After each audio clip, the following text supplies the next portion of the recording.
Technically बोललो पाहिजे ना, कॅमेराचं काय आहे, त्याचं पिक्सल किती आहे, डिटेलमध्ये बोललो पाहिजे. पिक्सल कॅननचा कॅमेरा आहे तर कॅनन 1 आहे का 2 आहे का, नाहीतर मोबाईल जो वापरला, जो तिथं मर्डर सीनवर मोबाईल जो सापडला तो आयफोन 17 आहे का 16 आहे का 15 हे तुम्हाला सांगावं लागेल. पण बघा टेक्निकल इन्व्हेस्टिगेशन एजन्सी जी काम करते, का आम्ही ऑब्जेक्शन घेतो या एजन्सीवर आणि DGCAच्या आत्ताच्या लोकांवर, सगळ्याच नाही पण काही लोकांवर. इथं लिहिलंय लेअरजेट 45 एअरक्राफ्ट. हे लेअरजेट 45 एअरक्राफ्टच नाहीये, हे लेअरजेट 45 कुठे रे XR हे विमान आहे.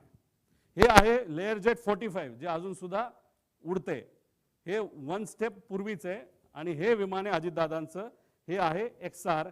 हे अमेरिकेतून बाय केलं होतं. पुढे मी तुम्हाला डिटेल्स देतो. म्हणजे एजन्सी, कालचा रिपोर्ट तुम्ही वाचून बघा DGCAचा, त्याच्यामध्ये सुद्धा त्यांनी लेअरजेट 45 दिलंय. फक्त आम्ही म्हणतोय XR आहे आणि ते खरंच XR आहे. हे वेबसाईट ही त्या VSRची वेबसाईट आहे आणि अमेरिकेवरून ते विमान घेतलं, त्याचे डिटेल्स पुढे जाऊन बघितले ते सुद्धा XR आहेत. म्हणजे तुम्ही टेक्निकल एजन्सी असताना, तुम्ही टेक्निकल इन्व्हेस्टिगेशन करत असताना तुम्ही जर मॉडेलच चुकवत असाल तर तुमच्यावर आम्ही विश्वास कसा ठेवायचा. मोठ्या नेत्यांनी सांगितलंय की रोहित पवार असं ऑब्जेक्शन घेत नाही. काल कुठला तरी इथला एक मुंबई पुरता मोठा नेता का छोटा नेता त्यांनी सांगितलं की का ऑब्जेक्शन घेत, याच्यासाठी आम्ही ऑब्जेक्शन घेतोय. तुम्ही याच्यामध्येच जर मॉडेलच चुकवत असाल तर पुढे इन्व्हेस्टिगेशन तुम्ही कशी करणार आहात असा प्रश्न आहे पुढे. हे बघा आता दुसरं, केंद्रीय विमान DGCA आता सर्टिफिकेट ऑफ रजिस्ट्रेशन आणि याच्यामध्ये सर्टिफिकेट ऑफ हे विमानाचं काय म्हणतात त्याला, एअरवर्दीनेस, हे 2 आहेत. आता एअरवर्दीनेस सर्टिफिकेट ऑफ एअरवर्दीनेस कधी आले 21 ला आणि विमान रजिस्टर कधी झाले 22 ला. म्हणजे काय केलं, आधी गाडी घेतली, त्याचं सगळं PSU वगैरे केलं, सगळं करून टाकलं आणि नंतर ते रजिस्टर केलं, तसं विमानाचं झालं. हे चुकीचंच आहे. हे PIB रिपोर्ट आहे 28/1चा.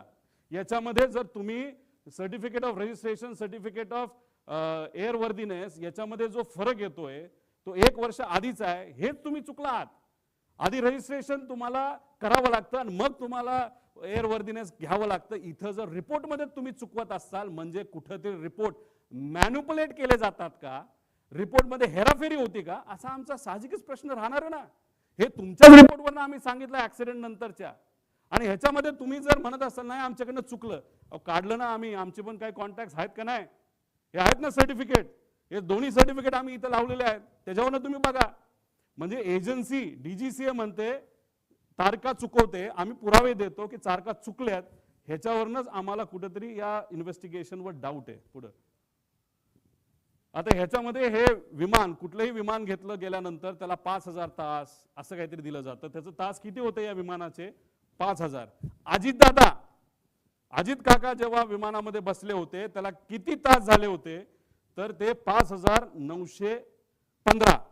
किती तास बाकी होते, त्या कंपनीच्या म्हणण्यानुसार फक्त 85 तास. अहो आम्ही सुद्धा जेव्हा उडतो ना, आम्ही बघतो 400 तास बाकी आहेत का 500 तास बाकी आहे, हे आम्ही सिव्हिलियन म्हणून बघतो. मग अजितदादा तर Z+ सिक्युरिटीचा माणूस होता, त्यांच्या विमानामध्ये जेव्हा ही घटना घडली तर आपण जर बघितलं तर ही 14/9चा हा विषय आहे. तर हा जो रिपोर्ट आलाय तर त्याच्यामध्ये 4915 म्हणजे 85 तास फक्त बाकी होते. आणि ह्याच्यात आमचा क्लेम आहे आणि मी जी हनीवेल नावाची